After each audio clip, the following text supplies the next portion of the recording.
പക്ഷെ മറ്റേതിന്റെ ഫൈനലിൽ വന്നപ്പം അഞ്ചാമത്തെ ഇത് വന്ന് നിൽക്കുന്ന ആള്, അതായത് 5th പ്രൈസ് കിട്ടിയ ഒരാള്, ആ അമ്മയും മോളും അവർക്ക് നിങ്ങൾ സമ്മാനം അനൗൺസ് ചെയ്തു, അത് കൊടുത്തപ്പോൾ അവർ ആ സമ്മാനം വാങ്ങാണ്ട് 5th പ്രൈസ് അവർ ഏറ്റുവാങ്ങിയില്ല. അവർ ആ സ്റ്റേജിൽ നിന്നും ഇറങ്ങി പോവുകയാണ് ഉണ്ടായത്. അതിനുശേഷം അവർ നമുക്കൊരു ഇന്റർവ്യൂ തന്നിരുന്നു.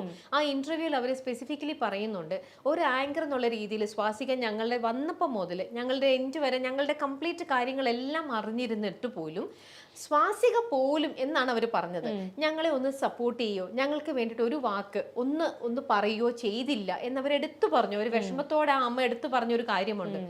എന്താണ് എന്താണ് ആ അവരുടെ, അതായത് അവരുടെ 5th പൊസിഷൻ കിട്ടിയതിന് ഞാൻ സപ്പോർട്ട് ചെയ്തില്ല എന്നുള്ള രീതിയിൽ, അതെയോ അവർ ഇറങ്ങിപ്പോയതിന് സപ്പോർട്ട് ചെയ്തു? അവരിറങ്ങിപ്പോയപ്പോൾ സ്വാസിക പോലും ഒന്നും റിയാക്ട് ചെയ്തില്ല. ഒന്നും അല്ലെങ്കിലും സ്വാസിക സീസൺ ഫുൾ ആങ്കർ ചെയ്ത ഒരാളാണ്. ആ അമ്മയുടെ പെർഫോമൻസും മോളുടെ പെർഫോമൻസും സ്വാസിക കണ്ടതാണ് ത്രൂ ഔട്ട് അതില്. എന്നിട്ട് അവർക്ക് 5ാമത്തെ സ്ഥാനമാണ് ലഭിച്ചിരിക്കുന്നത് എന്നറിഞ്ഞപ്പോൾ അവരത് സ്വീകരിക്കാതെ ഇറങ്ങിപ്പോയി. ഇതാണ് ഇൻസിഡന്റ്.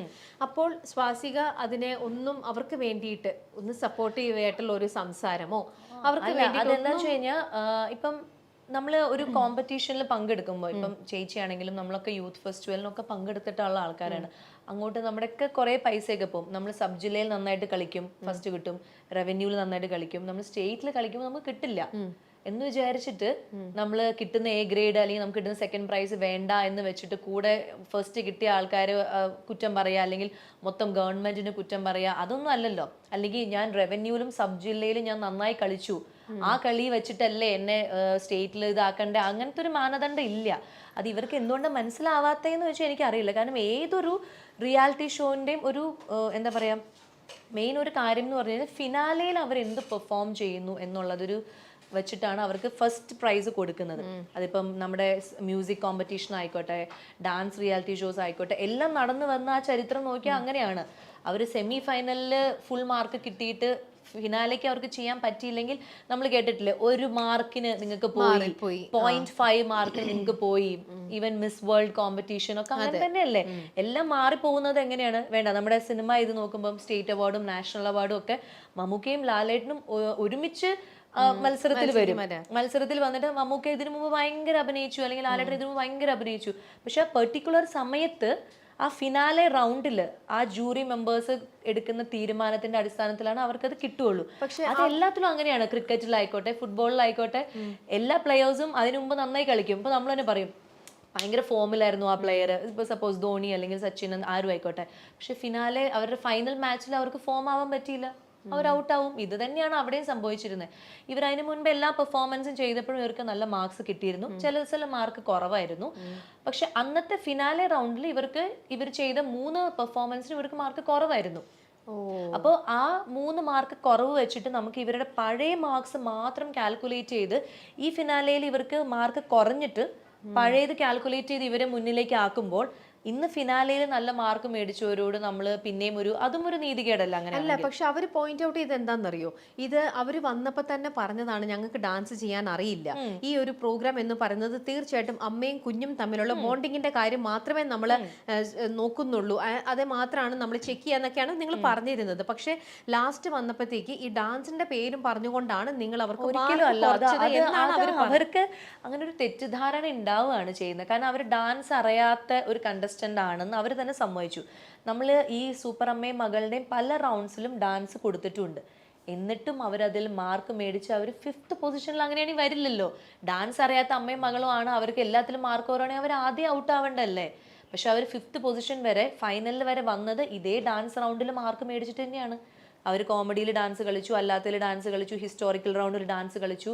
ഈ ഡാൻസ് കളിച്ച് തന്നെയാണ് അവർ 5th പൊസിഷനിൽ അല്ലെങ്കിൽ ഫിനാലെ വന്നത്. ആ 5 സൂപ്പർ അമ്മയിൽ വന്നത് അങ്ങനെ തന്നെയാണ്.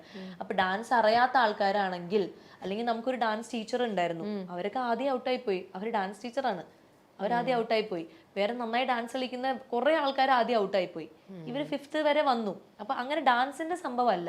ഫിനാലയിൽ നമ്മൾ കൊടുത്ത റൗണ്ടിൽ ഒന്ന് അവരുടെ സിഗ്നേച്ചർ റൗണ്ട് ആയിരുന്നു കൊടുത്തത്. ആ സിഗ്നേച്ചർ റൗണ്ടിൽ അവർക്ക് ഏറ്റവും സ്ട്രോങ് ആയിട്ട് തോന്നുന്ന ഏത് പെർഫോമൻസ് ആയിരുന്നു അത് കാഴ്ചവെക്കാം. അവർ കാഴ്ചവെച്ചത് സ്കിറ്റ് ആയിരുന്നു.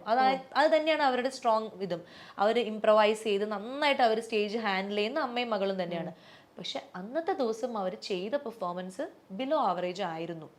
അത് ലാൽ ജോസ് സാറും MG ശ്രീകുമാർ സാറും ശ്വേതാജിയും ഞാനും അടക്കം, ഞാൻ പിന്നെ ജഡ്ജ്മെന്റ് പാനലിലേക്ക് പോയില്ല, പക്ഷെ ഇവര് 3 പേരുമാണ് ജഡ്ജ്മെന്റിൽ ഇരിക്കുന്നത്.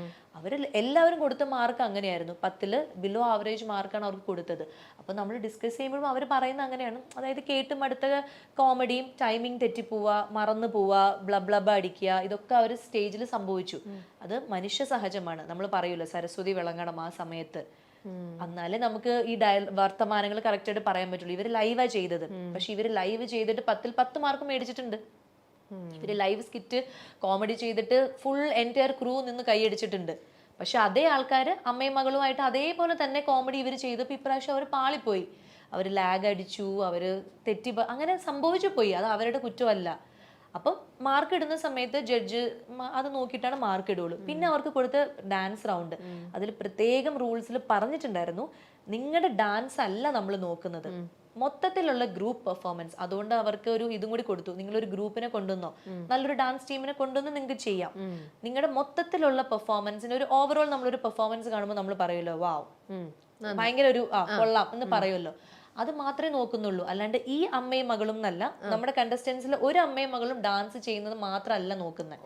അപ്പം ഇവർ കിട്ടിയ ഗ്രൂപ്പും ഇവരുടെ ആ ഒരു ഇതുണ്ടല്ലോ, നമ്മൾ ഗ്രൂപ്പിന്റെ കൂടെ കളിക്കുമ്പോഴും ആ ഗ്രൂപ്പിന്റെ ഒരു എനർജിയുടെ കൂടെ ഇവർക്ക് മാച്ച് ചെയ്യാൻ പറ്റുന്നില്ല, ഗ്രൂപ്പിന്റെ ടൈമിങ്ങിന്റെ കൂടെ ഇവർക്ക് തെറ്റ് പറ്റുന്നു, അല്ലെങ്കിൽ ഇവരുടെ പെർഫോമൻസ് ഗ്രൂപ്പ് ഡാൻസ് നമ്മളിപ്പോഴും കണ്ടുവരുന്ന ഒരു ഗ്രൂപ്പ് ഡാൻസ് ആയി മാറി എന്നാണ് ജഡ്ജസ് പറഞ്ഞത്. ഇതിനു മുൻപും ഇവർ ചെയ്തിട്ടുണ്ട് എന്നുള്ള രീതിയിലാണ് പറഞ്ഞത്. പക്ഷെ ഫസ്റ്റ് കിട്ടിയ ആൾക്കാർ നമ്മൾ ഇതുവരെ കാണാത്ത ഒരു സാധനം, നമ്മളെന്ന് പറഞ്ഞ ആ സ്റ്റേജിൽ നമ്മൾ കാണാത്ത ഒരു കാര്യം അവരെടുത്ത് കൊണ്ടുവന്നു. അപ്പൊ അത് ജഡ്ജസ് അവർക്കൊരു വാവ് കൊള്ളാലോ എന്ന് തോന്നിപ്പോയി. അവർ അത് എല്ലാം ശ്രദ്ധിക്കും. നമ്മൾ എടുക്കുന്ന മ്യൂസിക് വളരെ ഇമ്പോർട്ടന്റ് ആണ് ഒരു ഡാൻസിന്. ഡാൻസ് ഒക്കെ ചെയ്യുമ്പോൾ അറിയാലോ, ചില നമ്മൾ അമ്പലത്തിലൊക്കെ ഉത്സവത്തിന് കളിക്കുമ്പോൾ ചില പാട്ട് നമുക്ക് ഭയങ്കര ഇഷ്ടമായിരിക്കും, നമ്മളത് ഡാൻസ് നല്ല ആസ്വദിച്ച് കളിക്കും, പക്ഷെ കാണുന്നവർ ഉറങ്ങി തൂങ്ങിട്ട് വേറെ പാട്ടില്ലേന്ന് ചോദിക്കും. അപ്പൊ നമ്മൾ എടുക്കുന്ന പാട്ട്, നമ്മൾ ആ പാട്ട് എഡിറ്റ് ചെയ്യുന്നതിൽ നമ്മുടെ പ്രോപ്പർട്ടി, നമ്മളുടെ കോസ്റ്റ്യൂം, നമ്മുടെ എക്സ്പ്രഷൻ, നമ്മുടെ ടൈമിങ്, നമ്മുടെ എനർജി, ഒരു 5 മിനിറ്റ് ഡാൻസ് നമ്മൾ കളിക്കുന്നെങ്കിലും ത്രൂ ഔട്ട് ഒരു എനർജി വേണം. പക്ഷെ അമ്മയും മകളും ഇവർക്ക് അത് ഒരു ശീലമില്ലാത്ത കാര്യമായതുകൊണ്ട് അതിനൊന്നും നമ്മൾ മാർക്ക് കുറയ്ക്കുന്നൊന്നുമില്ല, ഇത് ഡാൻസ് റിയാലിറ്റി ഷോ അല്ലാത്തതുകൊണ്ട്. പക്ഷെ മൊത്തത്തിൽ അവരുടെ ഒരു ഓവറോൾ പെർഫോമൻസ് അന്ന് വീക്ക് ആയിരുന്നു. നമ്മൾ ഫസ്റ്റ് കിട്ടുന്ന പ്രതീക്ഷിച്ചിരുന്ന ഒരു അമ്മയും മകളും ഉണ്ടായിരുന്നു അന്ന് പെർഫോമൻസുകളൊക്കെ കണ്ടിട്ട്, പക്ഷെ അന്ന് അവർക്കും ബെറ്റർ ആയിട്ട് പെർഫോം ചെയ്യാൻ പറ്റിയില്ല. പക്ഷെ വേറൊന്ന് ഇവർ പറഞ്ഞതെന്ന് വെച്ചാൽ, നിങ്ങൾ ഓൾറെഡി ഈ ഷോയുടെ ഇൻ ബിറ്റ്വീനിലെന്തോ നിങ്ങൾ തന്നെ വേറൊരു ഇപ്പൊ കിട്ടിയവർക്ക് ഫസ്റ്റ് അവർക്ക് കൊടുക്കും എന്നൊരു പ്രോമിസ് ചാനലിന്റെ സൈഡിൽ നിന്നും കൊടുത്തിരുന്നു. ചാനൽ സൈഡിൽ നിന്ന് ആര് കൊടുത്തു? ചാനൽ കൊടുത്തു അവർക്ക്, അതായത് പബ്ലിക് ആയിട്ട്. അതേ ഒളിച്ചും പാത്തും അല്ല, ഒളിച്ചും പാത്തും തന്നെ ആ ഫസ്റ്റ് കിട്ടിയ ആൾക്കാരെ ഇവരുടെ ഇന്റർവ്യൂവിൽ തന്നെ ഞാൻ കേട്ടല്ലോ ഇവര് പറയുന്നത്, ക്രൂ മെമ്പേഴ്സ് തന്നെ ഞങ്ങളോട് പറഞ്ഞു നിങ്ങൾക്ക് തന്നെയാ ഫസ്റ്റ് എന്ന് പറയുന്നു. അതെന്നറിയോ, ഇപ്പൊ നമ്മൾ ഇവിടെ അല്ല അത് തന്നെ അത് ഇവർക്ക് തന്നെയാന്ന് പറയുന്നത്. അതായത് ഈ ശൈത്യയും ഷീനയും എന്ന കണ്ടസ്റ്റൻസിന് ഫസ്റ്റ് കിട്ടും എന്നുള്ളത് ക്രൂ മെമ്പേഴ്സ് പറഞ്ഞു. അത് ശരിയാണ്.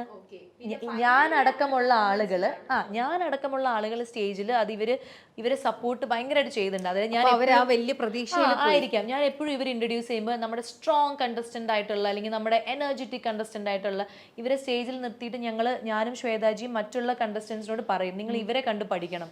ഇവരുടെ ഒരു എന്താ പറയാ സ്പോണ്ടേനിയസ് ആയിട്ട് കാര്യങ്ങൾ എടുക്കുന്നതും എന്ത് ടാസ്ക് കൊടുത്താലും അവർ ചെയ്യും, ഒരു മടിയില്ലാതെ. അമ്മയും മകളും അച്ഛനും ഒക്കെ ചെയ്യും. അപ്പൊ ഞങ്ങൾ എല്ലാവർക്കും പറയുന്നത്, നിങ്ങൾ ഇവരെ മാതൃകയാക്കും, ഇവരെത്ര ഭംഗിയായിട്ടാണ് ഓരോ കാര്യങ്ങൾ ഹാൻഡിൽ ചെയ്യുന്നത്, അതൊക്കെ ഞങ്ങൾ പറഞ്ഞിട്ടുണ്ട്. അപ്പൊ നമ്മൾ വിചാരിച്ചു ഇവർക്ക് കിട്ടും, അല്ലെങ്കിൽ ക്രൂ മെമ്പേഴ്സ് വിചാരിച്ചു. ഇപ്പൊ ഇവിടെ നമ്മൾ ഇത്രയും പേര് ഇരിക്കുമ്പം എല്ലാവർക്കും ഒരു നടനെ അല്ലല്ലോ ഇഷ്ടം.